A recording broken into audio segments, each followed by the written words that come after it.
नमस्ते। मेरे साथ अशोक वानखेड़े साहब अपने साप्ताहिक कार्यक्रम में। अशोक भाई, बहुत कुछ हुआ। बांकीपुर हुआ, दतिया हुआ।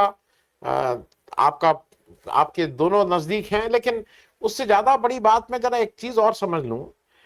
लोकसभा का सत्र चल रहा है, मतलब सदन चल रहा है, लोकसभा राज्यसभा। विपक्ष बिल्कुल हमलावर है। और जिस तरह से प्रधानमंत्री और गृह मंत्री सदन में नहीं आ रहे हैं, तो भाई उनके भक्त लोग ये बता रहे हैं कि कोई बहुत बड़ी योजना बन रही है, बहुत बड़ी योजना बन रही है। और लेकिन अगर बहुत बड़ी योजना बन रही है तो कितनी बड़ी बन रही है, कौन सा मतलब वो बना रहे हैं। और वो जो नहीं आ रहे हैं, इसका अलग अलग इंटरप्रिटेशन हो रहा है। क्या वो विपक्ष से डर रहे हैं? क्या वो कोई योजना बना रहे हैं? या वो लोकसभा को उन्होंने या राज्यसभा को बिल्कुल मजाक रख दिया है कि इसको चले ना चले, उनका कोई इंटरेस्ट नहीं है। मैं एक इंटरेस्टिंग बात बता दूं, उत्तर प्रदेश का विधानसभा सत्र 3 दिन में खत्म हो गया। 3 दिन, मतलब काहे के लिए फिर ये सब वो करते हो यार? विधानसभा का सत्र 3 दिन में सत्र खत्म। तो ये अशोक भाई, वहां हो क्या रहा है दिल्ली में? देखिए आनंद भाई, यदि आप नरेंद्र मोदी जी का कार्यकाल देखिए मुख्यमंत्री का तौर पे गुजरात में, और आप किसी भी नेता को पूछिए या ब्यूरोक्रेट को पूछिए, वो सदन में बिल्कुल नहीं के बराबर हुआ करते थे। मोदी जी की सदन में विश्वास ही नहीं है, मैं आपको बता दूं। ये संविधान की मजबूरी है, संवैधानिक मजबूरी है कि सदन में नेता चुना जाता है तो कभी कभी उनको आना पड़ता है, ओपनिंग में, क्लोजिंग में, क्योंकि सदन में सवाल जवाब होते हैं, सदन में चर्चाएं होती है। नरेंद्र मोदी जी चर्चा करने में विश्वास नहीं रखते। वो अपने मन की बात करते हैं और वही इंप्लीमेंट करते हैं, गलत हो या सही हो। अब आप मुझे बताइए, सदन में कैसे आएंगे? सदन में किस चर्चा का जवाब देंगे? क्या चंदा चोरी का जवाब दे सकते हैं? क्या प्रधानमंत्री के, सुप्रीम कोर्ट के अनुशंसा से ही प्रधानमंत्री कार्यालय से ट्रस्ट नहीं बना था? चोर डकैतों को कैसा ट्रस्ट में रखा उन्होंने? क्या इन पे पहले सवाल नहीं उठे थे चंपत राय पे? ये बहुत बड़ा चंपती आदमी है, कई चबर चंपत लगा चुका है कई जगह पे। उसके बावजूद ऐसे ढूंढ ढूंढ के हीरे नग ला के बिठाया आपने, और जिसका पूरा कंट्रोल होना चाहिए था वो खुद ही कहता है कि अरे चोरी नहीं, ये तो डकैती है। तो आप क्या सज्जन भंग खा के सो गए थे? कलेक्टर पदेन सचिव होता है वहां पे, योगी जी का खास कलेक्टर। क्या योगी बाबा को भी कुछ पहुंच रहा था चंदे का माल, जो योगी भी चुप रहे, जो उनके पास इंफॉर्मेशन नहीं आई? कई सवाल है। प्रधानमंत्री को जवाब देना होगा राम चोरी पे, और प्रधानमंत्री अभी तक राम मंदिर के चोरी पे एक शब्द नहीं बोले हैं। जो आदमी राम आंदोलन, राम के नाम से वोट पाता है, राम को हर जगह बेचता है। मंदिर का शिलान्यास हो गया तो ये आदमी वहां जमीन पे उतर पे पूजा कर रहा है। मंदिर हो रहा है डेवलपमेंट तो लगातार, फिर प्राण प्रतिष्ठा आधे अधूरे मंदिर में करवा दी, जो धर्म संगत नहीं था, क्योंकि इनको चुनाव में जाना था। और नारे लगवाए, जो राम को लाएंगे उसी को वापस ले आएंगे। तो इनको ये मालूम थोड़ी था जो राम को लाया था काहे के लिए लाया था? डकैती करने के लिए लाया था? राम के नाम से चंदा उगाने के लिए लाया था? क्या क्या विश्व हिंदू परिषद को कैसा कंस्ट्रक्शन होता था राम मंदिर के पैसे से वहां पे? कैसा विश्व हिंदू परिषद के लोगों को वहां पे रेम्यूनरेशन पे रखा हुआ था, तनख्वाह पे रखा हुआ था? अपना बाप का राज समझ के काम करते रहे। तो इसका जवाब क्या देंगे? चोरी हुई तो गृह मंत्री को भी देखना होगा। गृह मंत्री तो कह रहे थे कि राम राज्य स्थापित हो गया उत्तर प्रदेश में। रात को 10 बजे भी कोई भी हमारी बेटी, बहू, बहन गहने पहन के निकल जाए तो उसको कोई सिक्योरिटी नहीं होगी, राम राज्य है। अरे भाई, राम की वही चोरी हुई है। छोड़ दीजिए बाकी गहने किसके, राम के ही गहने चोरी हुए। वो तो बेचारे रात को कहीं बाहर भी नहीं निकले। जो पूरे सिक्योरिटी के अंदर घर पे हो वही चोरी हुई, तो किस मुंह से आप कहते हैं कि उत्तर प्रदेश सुरक्षित है? और चोरी करने वाले कौन? कोई खान, कोई शेख होता तो ये तो अभी तक तो बुलडोजर को फांसी देके उसको चौराहे पे खानदान को अरेस्ट कर लेते। और चंपत राय चौड़ा होकर कहता है मैं अयोध्या छोड़ूंगा नहीं, क्योंकि सारा माल चंपत राय जी अयोध्या में ही है। मलाई खाने के आदी हो गए आप और कहां जाएंगे, अयोध्या में लूटते रहेंगे। बताइए, ट्रस्ट का ट्रेजरर कहता है कि मेरे पास टाइम नहीं है।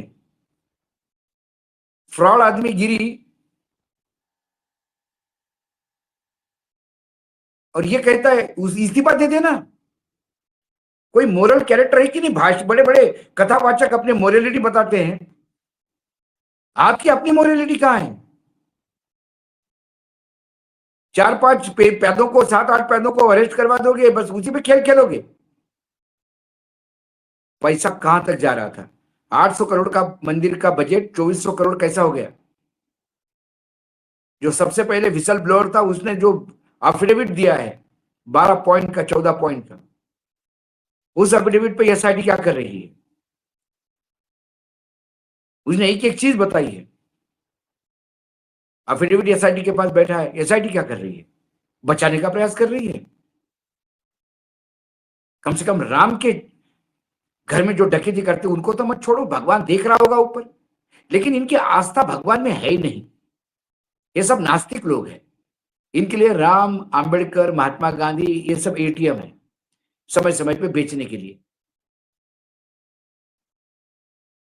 तो प्रधानमंत्री हाउस में, अच्छा बहुत बड़ी योजना कर रहे, तो प्रधानमंत्री राज्यों देशों में घूम रहे, उद्घाटन करते हुए ज्ञान देते थे। रात को 12 बजे तक नींद नहीं आती, आंख बंद करते से एक आंख में खड़गे, एक आंख में राहुल गांधी दिखाई देते, फिर उठ के बैठ जाते। तो बच्चों को रील फ्रेंड्स करके बच्चों को फालतू ज्ञान देने में जिसका पूरा जेनजी और जेन अल्फा मजाक उड़ाता है, और उस गरिमा को इतना नीचे लेवल पे ले आए प्रधानमंत्री के, वो चल जाता है उनको। ये मंगल मिलन जो होता है मंगलवार के दिन, उसके लिए पार्लियामेंट में आ सकते हो और विकास कर रहे देश बता सकते हैं। लेकिन बेसिक मुद्दा मंदिर में चोरी और बच्चों पे लाठीचार्ज, इस पे चुप है। और बताइए आप तो मतलब उत्तर प्रदेश तो मैं हमेशा मानता था कि सत्ता की चाबी दिल्ली की उत्तर प्रदेश में रहती है। पूरा भारतवर्ष उत्तर प्रदेश राज करता है। क्या उत्तर प्रदेश से एक स्टॉलवर्ड निकले हैं सर राजनीतिज्ञ? कैसे आदमी को आपने स्पीकर बना के रखा है? कोई दिमाग में कुछ क्या भरा है, या कोई साइकेट्रिस्ट की ट्रीटमेंट की जरूरत है आपके स्पीकर को उत्तर प्रदेश के? पहला स्टेटमेंट आता है उनका, हमने तो दिल से चंदा दिया था, उसका तो मंदिर बन गया। जिन्होंने दिल से चंदा नहीं दिया वो चोरी हो गया। क्या बात कर रहे हैं? करोड़ों लोगों को गाली दे दिया आपने एक झटके में। चोरी करने वाले आपके लोग, और चंदा दिल से नहीं दिया इसलिए चोरी हो गया। बताओ, ये थेरी है। फिर आज न्याय मैंने उनका सुना एक वीडियो, विधानसभा वाला बोले पहले रिसिप्ट लेके आओ चंदे की, फिर ही बोलो चंदा चोरी पे। ये तो बहुत गजब का थेरी दिया उन्होंने। मतलब ये तो पाषाण युग पे ले गए पूरे भारतवर्ष को। हमने इतिहास में पढ़ा, एक हम्मुराबी नाम का राजा हुआ करता था, और हम्मुराबी कोड ऑफ कंडक्ट पढ़ाया जाता है हिस्ट्री में। वो पहला राजा था जिसकी ये सोच थी कि मेरे प्रजा के किसी भी व्यक्ति के खिलाफ कोई अपराध करता है तो वो राज्य के खिलाफ अपराध माना जाएगा। नहीं तो पहले आंख के बदले आंख और कान के बदले कान और हत्या के बदले हत्या हुआ करती थी।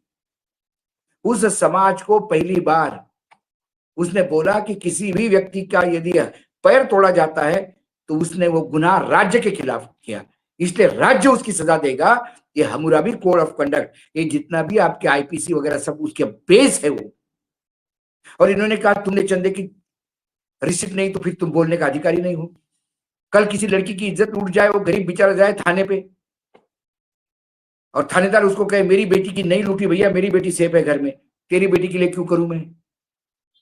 मेरी बेटी के साथ कुछ होगा तो मैं एक्शन लूंगा। गजब है।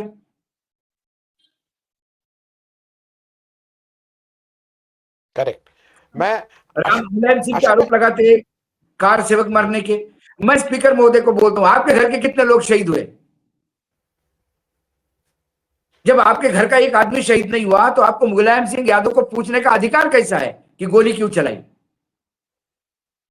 वही पूछे ना जिसका लोग शहीद हुए। मतलब आपने संवैधानिक पदों पे बैठ के ऐसा मजाक कर रखा है इस पूरे समाज का, पूरे कानून का, संविधान का, परंपराओं का। और जी दूसरी बात जो है वो बच्चों पे प्रताड़ना, बच्चों पे जो लाठीचार्ज हुआ, जो पिलेट गन चले, जिसको सुप्रीम कोर्ट भी बोल रहा है, सब कुछ बोल रहे हैं, और जिसके अधीन मंत्रालय है वो चुप है। क्या उनको सवाल नहीं पूछेगा? क्या वो बच्चे इस देश के बच्चे नहीं थे? बाहर के बच्चे आए थे, समझ के परे हैं।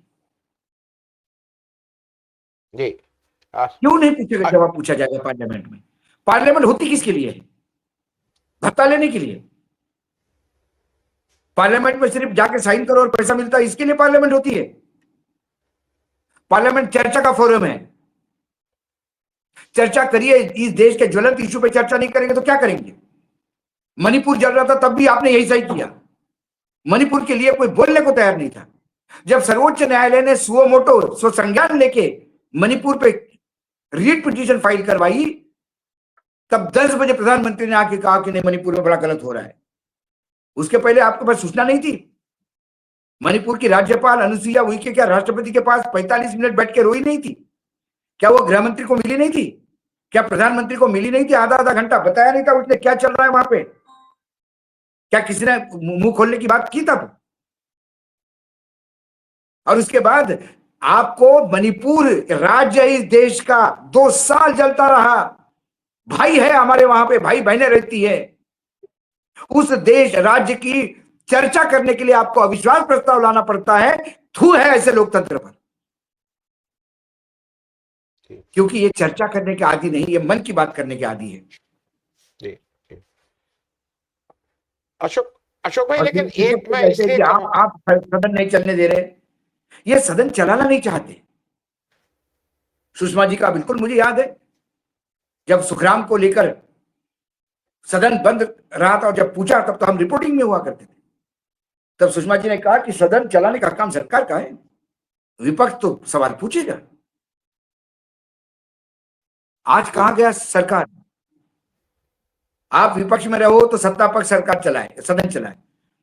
आप सत्ता में रहो तो विपक्ष सदन चलाए। वाह, मजाक जी समझ रखा है आपने इस देश जी को। जी। अ, अशोक भाई, एक इम्पॉर्टेंट चीज होगा और हुई है बहुत महत्वपूर्ण। बांकीपुर का जो चुनाव हुआ उसमें प्रशांत किशोर की विजय दो तरह से मैं उसको देख रहा हूं। एक, सम्राट चौधरी का वो रेफरेंडम करके उन्होंने बार बार कहा था, सम्राट चौधरी के नाम पे वोट मांगा था कि ये ठीक है तो दो, नहीं ठीक है तो मत दो। सम्राट चौधरी को लोगों ने रिजेक्ट किया। लोग ये भी मान रहे हैं कि नितिन नवीन की अपनी कंस्टिट्यूंसी थी तो बीजेपी भी रिजेक्ट हुआ। और उसका लेकिन एक पक्ष और भी है कि बहुत से लोग ये मान रहे हैं कि अगर लॉन्ग टर्म में देखा जाए तो सबसे बड़ा डेंट हुआ है आरजेडी का, क्योंकि प्रशांत किशोर अब विपक्ष के एक स्थापित बिहार के नेता हो गए, भले ही वो सिंगल अकेले हो। मैं दोनों पक्षों को जरा, क्योंकि बहुत बड़ा एक मैसेजिंग गई है प्रशांत किशोर के यहां से, और हम सब लोगों का बहुत शंका रहती थी, बहुत ओपिनियन है, लेकिन अंतोगत्वा प्रशांत किशोर भाई वहां डट गए थे। 4 साल से बिहार में हैं और वो केवल बिहार की बात करते हैं। उनकी एक अच्छी बात ये लगी मुझे अशोक भाई, कि वो बिहार से बाहर निकल ही नहीं रहे। वो कह रहे केवल बिहार का डेवलपमेंट कैसे होगा, बिहार में नौकरी कैसे आएगी, बिहार का, वो उस एजेंडे से बाहर नहीं निकलना। मैं जरा इस पे समझना चाह रहा हूँ, बांकीपुर का चुनाव, प्रशांत किशोर का एजेंडा। मैं दोनों चुनाव को महत्वपूर्ण मानता हूँ। दतिया के चुनाव को भी, दतिया के लोग कहते रहे कांग्रेस की सीट थी, कांग्रेस के पास चली गई, वो नहीं बात थी। कांग्रेस की सीट इसलिए कांग्रेस के पास आ गई थी तब किसी ने खेल खेला था नरोत्तम मिश्रा के साथ। नरोत्तम मिश्रा जो है दिल्ली के बड़े प्रिय थे। गृह मंत्री जब भी जाते थे तो नरोत्तम मिश्रा की यहाँ प्रेस कॉन्फ्रेंस होती थी। और वर्तमान जो मुख्यमंत्री थे उनको ये लग रहा था कि नरोत्तम मिश्रा जो गृह मंत्री रह चुके हैं, ये ही अगले चीफ मिनिस्टर होंगे। तो वही मट्ठा डलवाया, उनको चुनाव ही नहीं जीतने दिया, वहां कांग्रेस की सीट आ गई। अब नेक्स्ट टाइम जब कांग्रेस फिर से वहां बाई इलेक्शन हुए, जो राजन भारती था, जब उसका रद्द हो गया नाम, वो सदस्यता, उसके बाद चुनाव हुआ तो नरोत्तम मिश्रा ये पूरा सबका चॉइस था, मतदाताओं का चॉइस था, संगठन का चॉइस थे और सरकार का भी। इन सब का सिंगल नाम नरोत्तम मिश्रा को भेजा, लेकिन ऊपर पता नहीं फिर मामा ने क्या खेल खेला, तिवारी को भेजा गया। जब तिवारी को भेजा गया तो पहली बार, मैं दतिया को क्यों इंपॉर्टेंट मानता हूं, सिर्फ इसलिए बात, पहली बार दिल्ली के भेजे गए नाम के खिलाफ खुल के विद्रोह हुआ, जो भाजपा में कभी दिखाई नहीं देता था। भाजपा में लोग डरते थे, वो डर निकल गया, लाठीचार्ज हो गया, वाटर कैनन चले, लोगों पे केसेस रजिस्टर हुए, दिल्ली को भागना पड़ा, समझाना पड़ा नरोत्तम मिश्रा को, धमकाना पड़ा, ऐसा बोलते हैं, हालांकि वो मना करते हैं। फिर उन्हीं के नेतृत्व में चुनाव लड़ाया गया, लेकिन जबरिया आप किसी को वोट नहीं दिलवा सकते। दूसरी ओर कांग्रेस को लगा अभी नहीं तो कभी नहीं। कांग्रेस ने एक यूनाइटेड फ्रंट रखा पूरी ताकत के साथ, और पहली बार मुझे कांग्रेस डिसीजन लेते हुए दिखाई दी। कांग्रेस ने राजन भारती के किसी आदमी को टिकट नहीं दिया, और राजन भारती जब थोड़ा टेढ़ी चाल चलने लगे तो निर्णय आने के पहले राजन भारती का पार्टी से निष्कासित कर दिया। ये नहीं कि चुनाव हार गए तो फिर कर दिया ना, पहले ही दृढ़ता के साथ, ऐसे ही दृढ़ता के साथ यदि कांग्रेस लगातार एक्शन लेती रहे तो ये कांग्रेस 2029 तक बहुत बड़ी ताकत बन के उभरेगी। कांग्रेस को अंदर से खोखला किसने किया? इन्हीं लोगों ने, जो दोगले हैं, जो उधर भी पैर रखते हैं इधर भी पैर रखते हैं। और ये खोखले लोग चाहे फिर धोती पहन के आए, सूट पहन के आए, लुंगी पहन के आए, किसी भी भेष में हो, है तो दोगले, जिसको हम स्लीपर सेल कहते हैं। और इसकी सफाई करनी होगी राहुल गांधी को। जिस जिस तुरंत एक्शन लिया, वैसा तुरंत एक्शन देश लेवल पे लेना है। तो वो पहली बार भाजपा के कार्यकर्ताओं ने मुंह खोला, इसलिए दतिया मेरे लिए इंपॉर्टेंट है। हालांकि उन्होंने सब पूरी जिला पूरा इकाई भंग कर दी, सब लोगों को भंग कर दिया, क्योंकि वो विद्रोह कर बैठे थे, लेकिन चिंगारी तो बैठ गई, शुरुआत तो हो गई। दिल्ली को ये समझ में आ गया कि ऊपर से लोग थोपोगे तो लोग घर का रास्ता दिखा देंगे। ये दतिया का इंपॉर्टेंस है। उसमें मुख्यमंत्री का कोई दोष मैं इसलिए भी नहीं मानता, हालांकि उनके कुकर्मों की छाया रही चुनाव पे, लेकिन उसने नाम ही नहीं दिया था, ये नाम ऊपर से थोपा गया था, तो वो क्या करे। अब आते हैं जो सबसे बड़ा इस देश की राजनीति में, जिसको मैं सबसे बड़ा टर्न बोलता हूं, वो है बांकीपुर। वहां पे जो चुनाव, बिहार में उपचुनाव हुए बांकीपुर में, वहां पे बीजेपी का वो ट्रेडिशनल गढ़ था। नितिन नवीन के पिता भी वहां पे चुनाव लड़े, नितिन नवीन भी वहां से कई बार चुनाव जीत गए। और रविशंकर ने तो कहा था कि भाई हम किसी को भी चुनाव लड़वा दिया, मैं नाम नहीं लेता, वो इतना अरोगेंट मैं नहीं हूं, क्योंकि बीजेपी का हर कार्यकर्ता की मैं इज्जत करता हूं, अब उनको कुत्ता बिल्ली नहीं बोल सकता। तो वो लड़ लिया, लेकिन वहां के लोगों की नकारात्मकता, मतदाताओं की, ये बीजेपी के पहले घोषित उम्मीदवार ने सूंघ ली थी। तो उसने कहा मैं चुनाव नहीं लड़ूंगा। पहली बार हुआ, बीजेपी ने टिकट दिया, उसने कहा नहीं मैं नहीं लड़ूंगा, मेरी थोड़ी निजी प्रॉब्लम है। दूसरे को लड़वाया गया, पूरी ताकत लगा दी। अब ये फैक्टर क्या बदले, इसमें जो दो मेजर फैक्टर है, एक लीडिंग फ्रॉम द फ्रंट होता है और एक होता है लड़वाना। पिछला चुनाव विधानसभा का प्रशांत किशोर ने लड़वाया था, खुद नहीं लड़े। इस बार खुद लड़े, तो सेनापति जब सबसे सामने जाता है, छत्रपति संभाजी महाराज ने एक भी युद्ध नहीं हारा जीवन में। उनकी खासियत थी कि सेना के सबसे अग्रिम पंक्ति में वो खड़े होते थे, और जब उनका घोड़ा आगे निकल जाता था तो पीछे से फौज बिल्कुल आतंक के साथ भागती थी कि मेरे राजा को कुछ नहीं हो जाए। राजा सुन नहीं रहा है, बीच में नहीं रहता, सीधा सामने चला गया। ये उसके जीत का सबसे बड़ा ये था। आज इन्होंने लीडिंग फ्रॉम द फ्रंट किया, खुद चुनाव लड़े।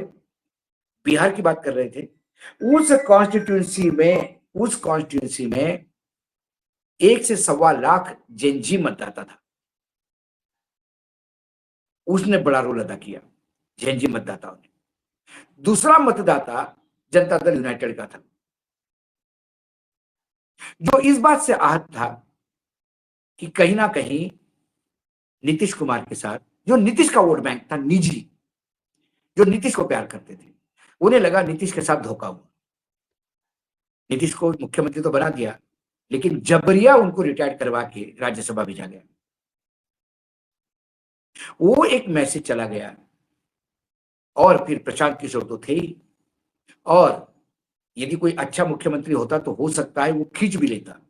इन सब के बीच में सम्राट चौधरी को लेके पूरे बिहार में इतनी नकारात्मक रिएक्शन है।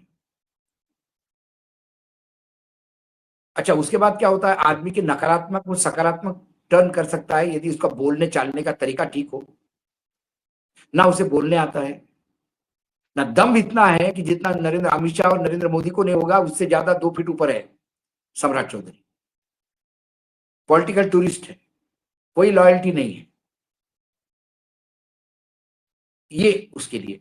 और विपक्ष के लिए यहां पे एक सबसे बड़ी, देखिए, 2 जगह मैं बार बार कहता हूं कि विपक्ष को एकजुट होना होगा। आरजेडी ने यदि समर्थन दिया होता प्रशांत किशोर को तो क्या होता, आरजेडी की इज्जत रह जाएगी। आज आरजेडी 3rd नंबर पे है, नहीं के बराबर। मैसेज अलग गया। आरजेडी का बहुत सारा वोटर प्रशांत किशोर के साथ चला गया। जेएनजी वोटर जो है वो ब्राह्मण ठाकुर नहीं देखता, वो परफॉर्मर देखता है। दूसरी तरफ चंद्रशेखर रावण ने अपना उम्मीदवार उतारा दतिया में, और कुछ वोट वो भी लेके गए। जी जी। क्या मिला चंद्रशेखर को वहां पे? क्या वो बीजेपी के लिए काम कर रहे थे? दलित वोट बैंक यदि आप लेके जाओगे कहीं, दलितों के वोट काटोगे तो कांग्रेस को नुकसान होगा, क्योंकि मध्य प्रदेश में जो दलितों पे अत्याचार हो रहे हैं उससे दलित वहां से वैसे ही प्रताड़ित है। लेकिन क्या चंद्रशेखर दूसरे मायावती बनने जा रहे हैं? ये दुर्भाग्य है, मैं कह रहा हूं आपको, इस देश के पिछड़ों का दुर्भाग्य है। जो भी उनका नेता बनता है सवर्णों से ज्यादा बड़ा खेल करता है, अपने आप को सवर्णीय कहता है, मानता है, तुरंत समाज के बारे जी में चिंता ही नहीं करता। समाज के सीने पे राजनीति करता है चढ़ के, लेकिन समाज का भला कभी नहीं चाहता। यदि सबसे ज्यादा उत्पीड़न आज हो रहा है, जहां जहां सवर्ण मुख्यमंत्री है वहां देखिए उत्पीड़न क्या हो रहा है। जो यादवों का प्रकोप, लोग कहते हैं ना कि यादव का प्रकोप यूपी और बिहार में पूछो, यादवों का प्रकोप आप मध्य प्रदेश में पूछो, क्या हाल है। अच्छा। सारे की पोस्ट पे आपको यादव मिलेंगे, यादव ही सब तय करेंगे। तो कुल जी मिलाकर ये दोनों चुनाव इस देश के लिए एक नया संदेश लेके आए। रही पीके की बात, पीके के पार्टी को जीवन दान मिला, संजीवनी मिली है, मैं बता रहा हूं आपको। अब पीके बाकी बचे हुए 4 साल इसका खुल के कैश करेगा, क्योंकि उसे पता है खेल कैसे किए जाते हैं। जी जी। अश- अशोक अशोक भाई, एक चीज और मैं इसलिए, क्योंकि उसको उस पर भी बात करना जरूरी इसलिए है कि हम लोग हफ्ते में एक बार बात करते हैं, कभी कभी लगता है बासी हो गई बात, लेकिन ये इसलिए कर लें, वो रेखांकित कर लें। मोदी जी ने एक एक अजीब सा वीडियो रात में इंस्टा पे आए और वो सबको माफ करने लगे, तुमको माफ, तुमको, और धमकाने भी लगे कि नहीं तो जेल में जाना पड़ता और जीवन बर्बाद हो जाता, और अजीब अजीब सी बातें कर रहे थे। माफी खुद मांगनी चाहिए, खुद माफी। उसका रिएक्शन बहुत उल्टा हुआ है। और अगर मोदी जी खुश हो रहे हो, गृह मंत्री खुश हो रहे हो कि एक 15 साल की लड़की को डरा धमका के उन्होंने ऑन कैमरा माफी मंगवा ली, मैं तो ये उनकी मैं क्या बात भी हो कहता सकती हूँ, है। जी मैं ये कहता हूं कि ये सोशल मीडिया का ट्रेंड बहुत अजीब होता है। मोदी जी का पहला वीडियो 3 मिलियन और 30 मिलियन किसने देखा, और क्या लोग पागला हो गए, सब चैनल वाले। हमने बोला अरे भाई कितने लोगों ने देखा, क्यों देखा ये पहले देखो। एक होता है कि लोग मुझे मिलने आ रहे हैं, 100 लोग मुझे मिलने आ रहे हैं, तो वानखेड़े बड़े आदमी हो गए। लेकिन हमारी सोसाइटी का दरबार कहता है, अरे भैया माँ बहन की गाली देते हुए अंदर आदमी गया, माँ बहन की गाली देते हुए बाहर आ गया। तो ये 100 लोग वानखेड़े जी को गाली देने आए थे, मिलने नहीं आए थे। तो वो जो हमने ट्रैक किया, हम थक गए साहब। क्या झिंझी ने निपटाया इनको, क्या कमेंट दिए उनको, और ये खुश हो रहे कि इतने लोगों ने आप मुझे प्रतिसाद दिया, गालियां दी लोगों ने। इनका हाल अब बहुत ही मतलब बुरा हाल हो गया है। होता है ना कि आप घर में बुजुर्ग, अब हमारी हम भी 60 प्लस हो गए।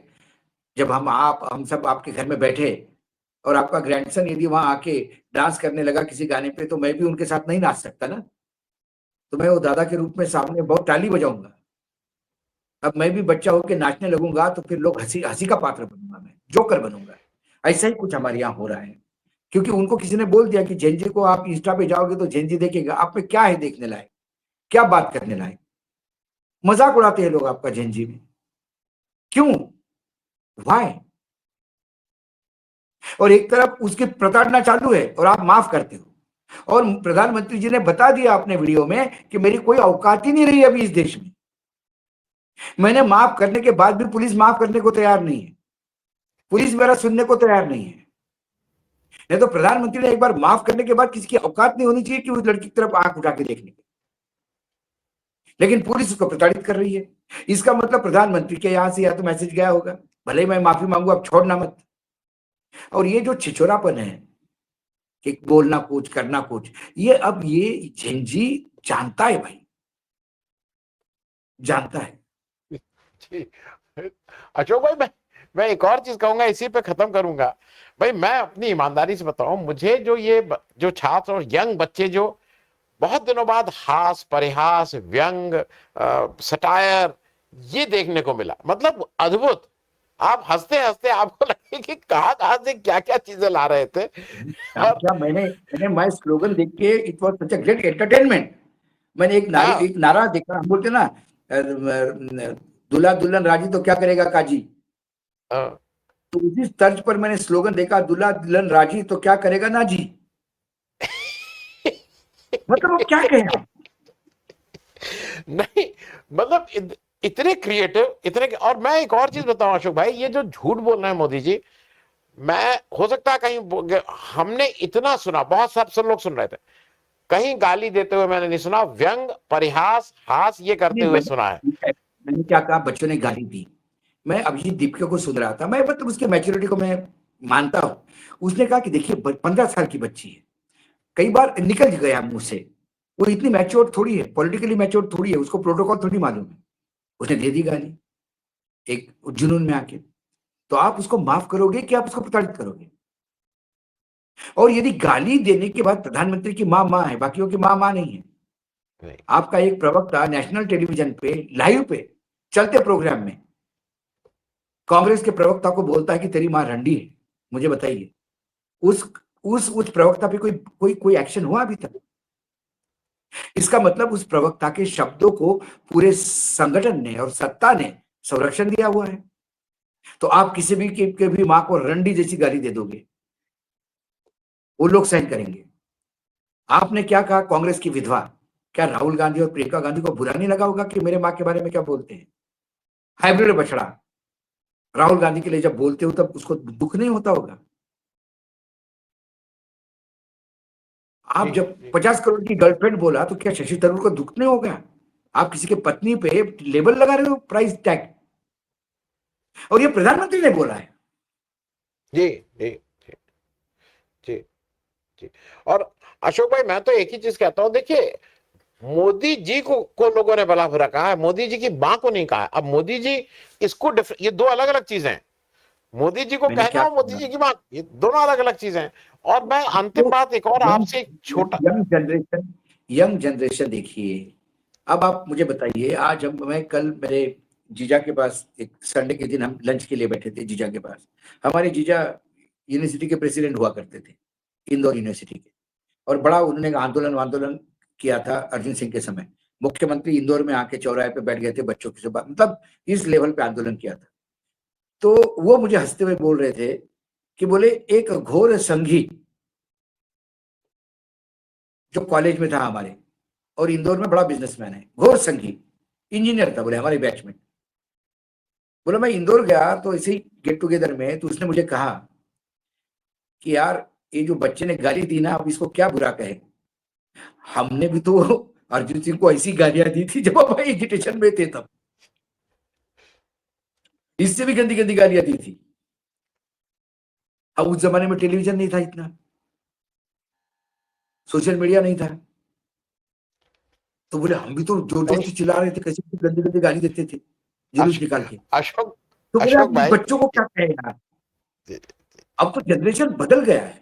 मैं आज से आपको 30-35 साल पहले की बात बता रहा हूँ, 40 साल पहले की बात बता रहा हूँ। जी तो ये इसी बात को, क्योंकि आपके पास और कुछ है नहीं, आपके पास एक ही इश्यू है, मैं प्रधानमंत्री को गाली दी और प्रधानमंत्री को गाली दी, एक ही बात पे रट लगाए बैठे हैं सब। क्योंकि सबको लगता है कि इस इश्यू को इतना बड़ा बनाओ कि बच्चों पे जो आपने हल्ले किए, बच्चों को जो बर्बरतापूर्ण व्यवहार किया, पेलेट गन चलाए, वो कारपेट के नीचे चले जाए, उस पर बात ना हो। ये संघ का पुराना खेल है, फोकस बदलो। अशोक भाई, मुझे दो चीजें। लेकिन मेरी प्रधानमंत्री जी को रिक्वेस्ट है कि ये मन की बात बंद कर दे। हाँ जो हाँ, भी वक्तव्य दे उनको भाषण देने के कई जगह, क्योंकि वो कोई बाथरूम का ओपनिंग भी हो तो कल बुलाए तो मना नहीं करेंगे वो, उनको भाषण देने की कई जगह है। तो ये मन की बात करके अपना हंसी मजाक नहीं बने, और सोशल मीडिया पे ट्विटर तक सीमित रहे। ये रील वील बनाने से बहुत ही जोक हो रहे हो, मुझे भी बुरा लगता है जब नीचे कमेंट पढ़ता हूँ, तो आखिर प्रधानमंत्री है हमारे। अशोक अशोक भाई, मैं एक चीज बताऊं, और मैं इसी से, इन्होंने गाली तो इन्होंने अपनी माँ को खुद दी है। अगर कोई कहे कि मैं हाँ नॉन बायोलॉजिकल हूं, आप अपने हाँ, घर तो में सोचिए, आपके पिताजी अपने आपकी माँ क्या बाप हालत के करते। आपने माँ बाप के अस्तित्व को ही नकारा। हाँ, तो तो एक जैन जी का आपने कमेंट गाली तो, बहुत बढ़िया था, एक जज जी का कमेंट बहुत बढ़िया था। अरे भाई, आपके माँ को किसने गाली दी जब आपकी माँ ही नहीं है? आप तो नॉन बायोलॉजिकल हो, जिसकी माँ नहीं है उसको कैसी गाली लगेगी? हाँ अजीब बोलते हो मोदी जी। ठीक है। कमेंट है बच्चों के। चलिए अशोक भाई, thanks so much, thank you. नमस्कार।